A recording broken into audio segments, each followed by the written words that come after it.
Welcome back to the Mountain Man Medical YouTube channel. Thanks for hanging out. In today's video, we're taking a look at hero cops and pulling people out of burning cars and some of the things you might think about. Hang out, we're going to talk about that next.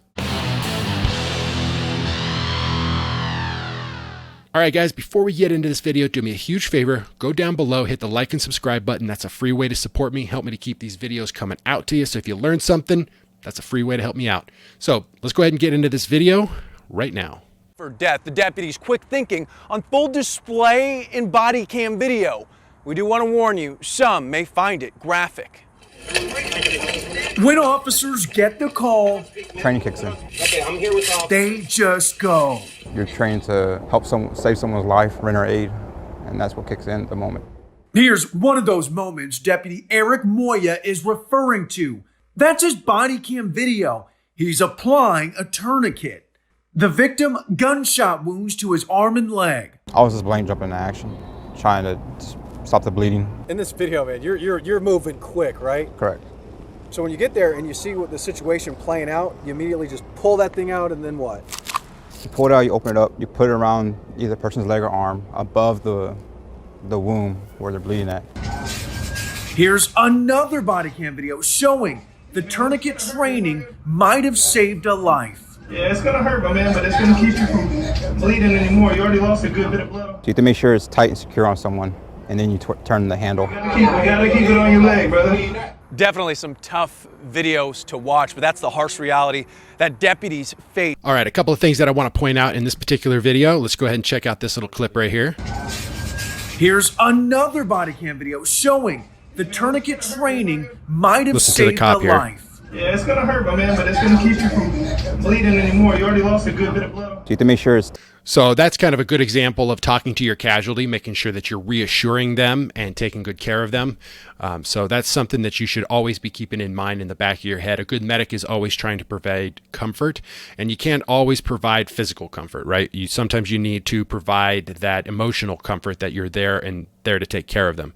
The other thing that we see is this officer who was applying that tourniquet is saying, we need to leave that tourniquet in place because that casualty is probably trying to talk that officer into loosening up the tourniquet. A properly applied tourniquet is going to be very uncomfortable. So don't be surprised if the casualty that you're working on starts complaining, hey, that hurts a lot.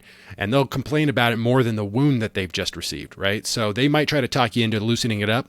It's your job as the medic to do exactly like this cop did and to reassure the casualty that that is what is saving their life at the moment and that they need to leave that tourniquet in place and it's for their own benefit.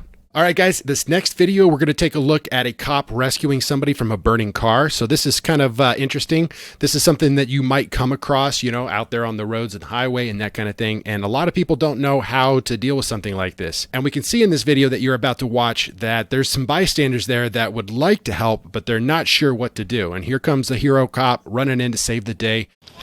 Who's in there? Who's in there? Vicious flames and panicked bystanders. Officer Peng Lee rushes in and discovers a woman trapped. Come out this way. Come out. Hurry up. At this moment, Officer Lee knows the seconds matter. The fire is spreading fast through the car and the dry grass. The woman is not moving. I could feel the heat of the fire on the right side of my face. We knew. Officer Lee drags her by the wrists to safety, unsure if the car might blow up. Is anybody else in the car? No. No? It was really at that moment that I realized her life was dependent upon my actions in the next 30 to 60 seconds. Officer Lee was closest to the scene when the call came in about a burning car off of I-80 in Solano County. He had no idea he'd be a trapped woman's last hope. I realized that the Good Samaritans weren't going to go in because of how dangerous and volatile the situation was.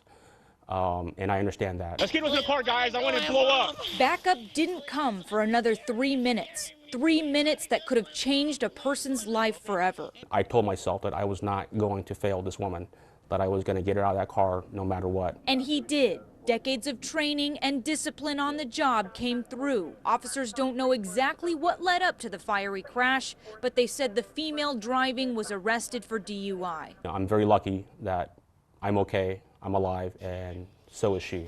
Oh my God, I'm scared.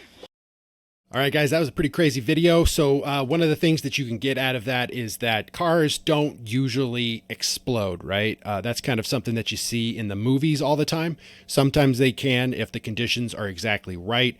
But car manufacturers, for the most part, don't like having a stigma that their cars will blow up. So they try to prevent that from happening as much as possible, right? They try to make the cars so that they won't explode, but sometimes they do. But one of the things that you'll notice is that cars burn really well. That's one of the things my dad always said as a firefighter. He said cars don't usually blow up, but they will burn like crazy.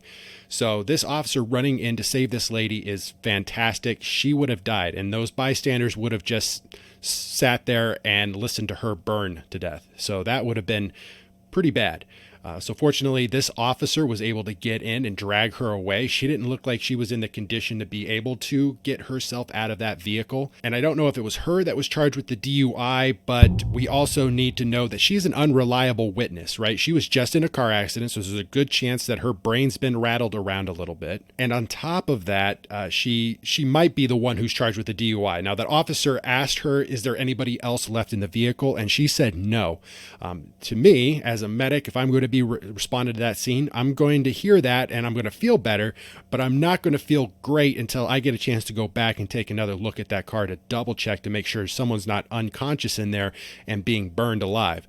So you want to kind of take your witness statement with a grain of salt, because you don't know if what they're telling you is absolutely true. So listen to what they say, consider it, but also double check for yourself to make sure that you're not missing something dangerous. The other thing you need to consider is C-spine precautions. She was just in a bad, it looked like a rollover, so she was probably doing a decent amount of speed when she rolled that vehicle, and there's a good chance that she got her neck broken or her spine injured in some way, and extricating her from that vehicle, if it's not burning, is a pretty dangerous thing. You want EMS to show up on station with C-spine collars and backboards and all sorts of good stuff to be able to get her out of the vehicle safely with her spine intact and not doing her any additional damage. But in a situation where the car is on fire and she's risk of burning to death, obviously we can't wait, right? She's going to die for sure if we leave her in the car. So we're risking a spinal injury by dragging her away from it. But that's preferable, because if we leave her where she's at,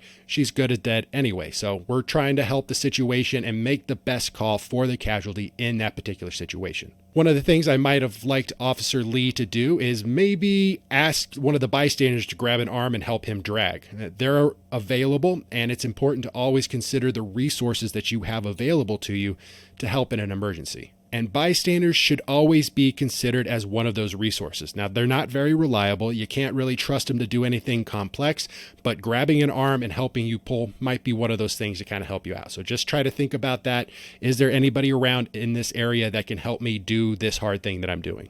All right, guys, that's all I got for you. 2 quick videos just to show a couple of things that might help you out if you're ever in an emergency situation. If you got anything out of this, feel free to hit the like and subscribe button. It's a free way to support me, help me to keep these videos coming out to you. Head over to the mountainmanmedical.com website, check out our Yellowstone and Wind River trauma kits, and be ready for whatever the mountain throws at you. I'll catch you guys in the next one.